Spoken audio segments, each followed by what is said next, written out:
Welcome back to Hot Property. The Toronto Real Estate Board is launching a new campaign to stop any move by the city to increase the land transfer tax.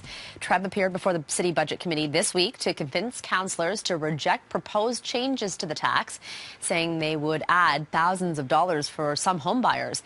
The Real Estate Board released a new poll that found 59% of Torontonians don't think the land transfer tax should be included in the city's strategy to balance the budget, and 58% reject a proposed 0.5% increase on homes valued between $250,000 and $400,000. TREB has launched a website to encourage people to get involved. It's anotheropstacle.ca. Here with me now are Al Sinclair from Remax Hallmark Realty.ca and Wendy Sykes from Monster Mortgage. Good to see you both. Is this something that would have a huge impact on the market, in your opinion?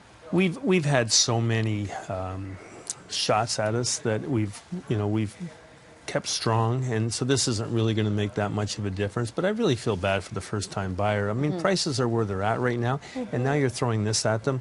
Like, the councilor's got to get together and then just say enough's enough. Like, go after another industry instead of the real estate industry all the time when you want, some quick cash. But will they look at the market, see that it's booming, see that it's sort of a cash cow in terms of revenue? It is, but how do these first-time buyers get into the market? Like, the market's going to slow down if we don't have first-time buyers fueling the market, and then you're hurting your constituents that own houses that are counting on that equity to keep going up, not drastically, but modestly. So you've got to have people coming in, the first-time buyers, fueling the market to keep it balanced. Is the first-time home buyer fueling the Toronto market, though? Because, I mean, besides condos, they are. Okay. They're a really big segment, and we can't forget that, right? And we need them, as Al said, to get in the market, and they'll sustain it, and they're I guess the bottom of the tree that will blossom and keep growing.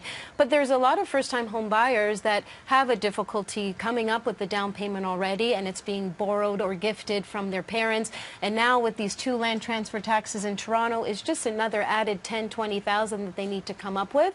But I've also read some data. In 2015, I think the city made like $275 million through this land transfer, and it went up to almost $500 million since 2015. That was like $95 million more than they budgeted.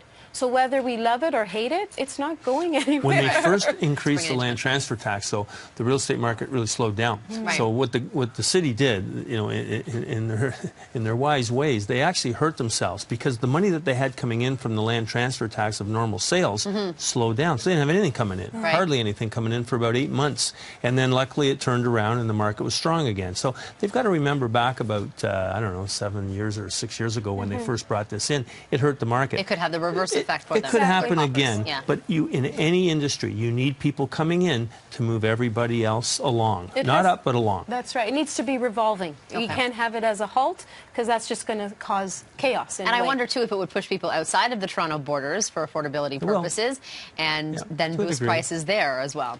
And it has. Yeah, it has. A lot of people, I guess, first-time home buyer who are concentrating on the GTA have said, well, we just can't do it. So we got to It's already a deterrent. Exactly. We got to look where we can afford.